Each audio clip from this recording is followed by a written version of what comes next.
Et voilà un nouveau match de l'équipe de France qui s'est terminé avec un match nul, un partout face à la Hongrie. L'équipe de France a fait assez moyennement cet après-midi. Franchement, il n'était pas terrible le match de l'équipe de France. Ils doivent mieux jouer face au Portugal.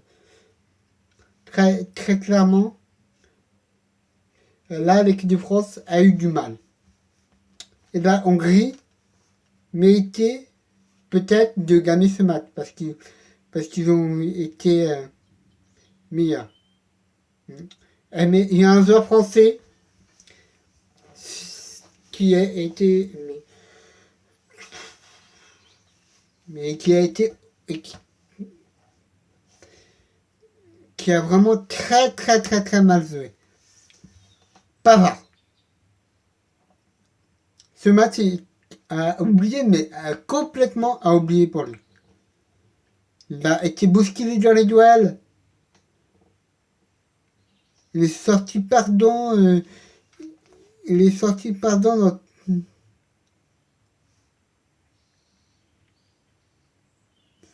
dans pratiquement tous ses duels. Il a écopé du carton jaune à la 10e minute. Et il a fait une grossière erreur sur le but de la Hongrie à la 40e minute.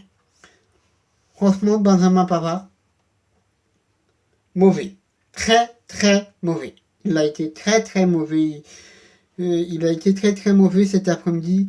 Il a mal joué. Il a très mal joué. Et il faut qu'il joue mieux s'il veut garder sa place en défense pour l'Euro.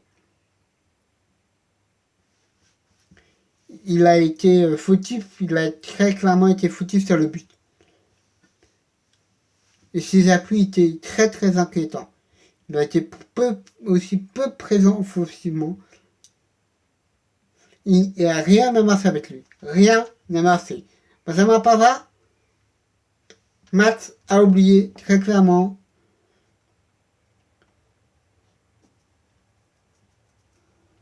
Ngo Lloris a connu une partie assez frustrante. Il n'a pas été mis en danger, mais il a été parfait. Mais il a encaissé le but. Sans pouvoir y faire grand chose, c'est Benjamin Pavard qui a été totalement le fautif sur le but. Hugo Lloris n'a rien pu y faire.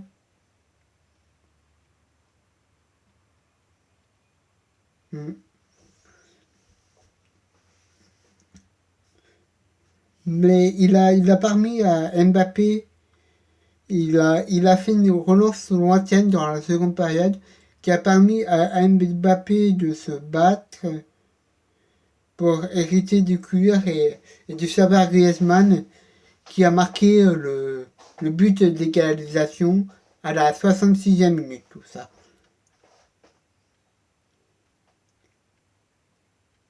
Lucas Digne.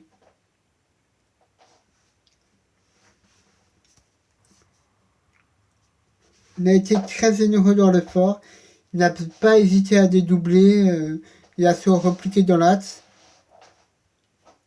Le danger n'est pas venu de son côté. Il a fait plusieurs centres sur Mbappé. Il a gratté quelques ballons, comme à la 38e minute.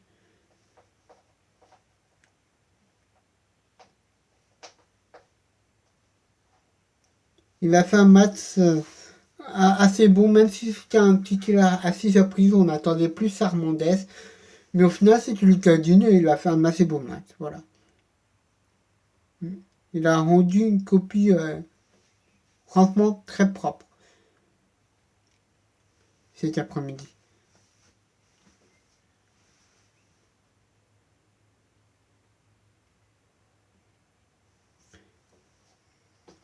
Le duo Kanté-Pogba.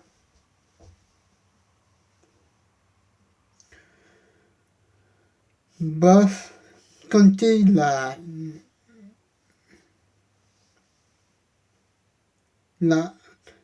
il a harcelé souvent le porteur du ballon,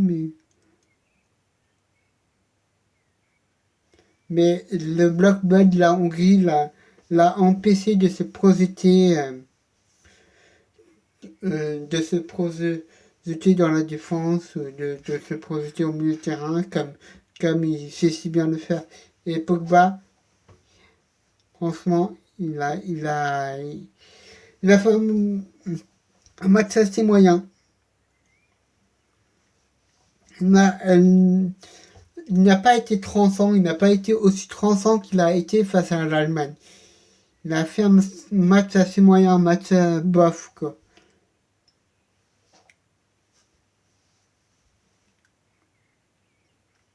Il n'a pas été transcendant dans l'autre jeu et dans le dernier geste non plus. Et il n'a pas réussi non plus à faire la défense.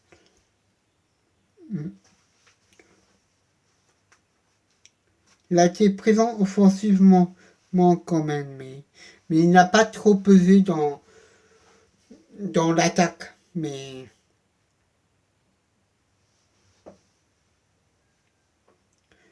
il n'a pas pesé dans l'attaque comme il sait si bien le faire.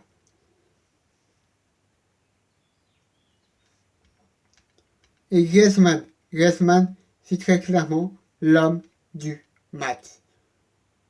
Il a sauvé les Bleus. Il a livré une prestation remarquable, comme à son accoutumé avec l'équipe de France, on peut le dire. Griezmann et l'équipe de France, c'est des prestations remarquables à tous les matchs, ou pratiquement à tous les matchs. Il s'est montré décisif, il s'est montré précieux d'un point de vue défensif et d'un point de vue offensif aussi, vu que c'est lui qui a marqué le but du match pour l'équipe de France.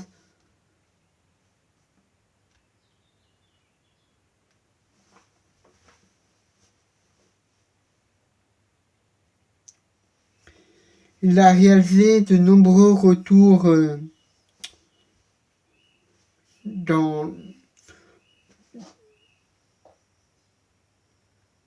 Il a réalisé de nombreux retours pour assister ses partenaires milieu de terrain ou défenseurs.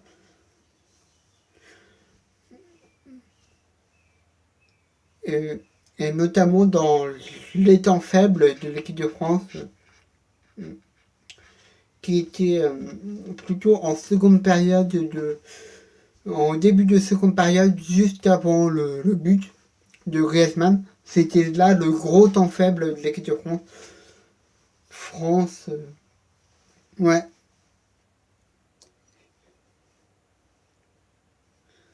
Et avec son but, il a inscrit son 38e but en équipe de France. Voilà, il a été très fort. Il a beaucoup décroché aussi pour distribuer le jeu. Il a fait une ouverture très bonne pour Mbappé à la 31e.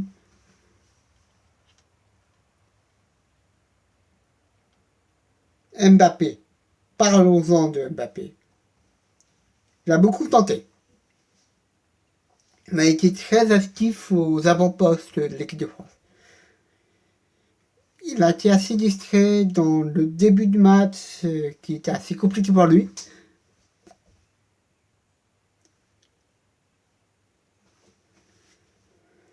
Mais il a été assez entreprenant par la suite. Mais pas passé loin d'ouvrir le score sur une tête sur un centre de Lucadine à la 17e minute.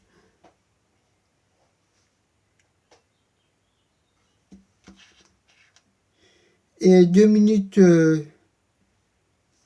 et il a fait une remise parfaite sur Benzema qui aurait pu très clairement être décisive à la 31e minute. Il a combattu il a fait un très bon match, il a combattu sur le dégagement de Lloris, par exemple, où il a très clairement été récompensé avec une passe décisive pour Griezmann, voilà. Et Benzema, parlons-en aussi. C'est l'autre joueur, à part Pavard, c'est l'autre joueur qui a fait un match assez mauvais.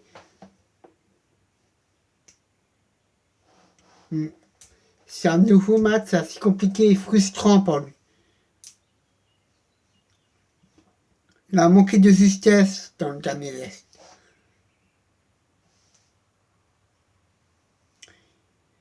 Mais il reste assez intéressant dans les petits espaces quand même. Et dans les remises. Aussi, il reste aussi très intéressant dans la remise. Mais il va falloir faire plus. Faut ne pas laisser le doute s'installer. Il faut qu'il prouve qu'il est meilleur que Giroud. Il faut pas qu'il laisse le doute s'installer. Non. Faut que Benzema, il faut qu'il se ressaisisse. Moi, je vous le dis, un seul but de Benzema. Et on reverra. Et on verra un très très bon Benzema par la suite avec l'équipe de France. Voilà. Il faut juste qu'il marque un but. Et vous verrez par la suite, il sera excellent avec l'équipe de France. Il enseignera les bonnes prestations. Il enseignera les buts. Vous verrez. J'ai beaucoup parlé de l'équipe de France. Je veux aussi vous parler un peu de la Hongrie. Par exemple, Gulácsi, le gardien hongrois. Le gardien expérimenté hongrois. Il a eu du travail à faire cet après-midi. Il a répondu assez présent. Il s'est imposé plusieurs fois dans les airs. Et il a sorti un double arrêt à la 13e minute. Devant Benzema, puis devant Griezmann.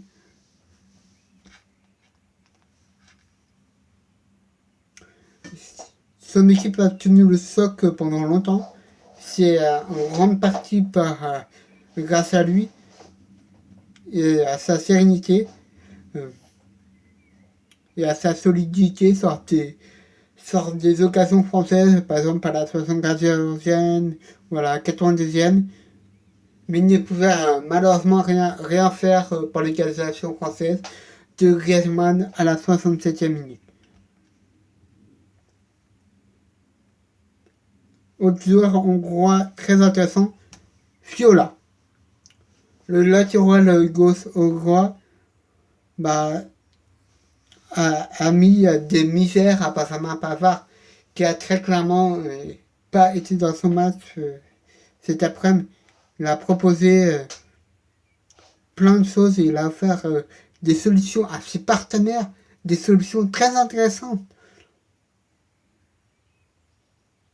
Il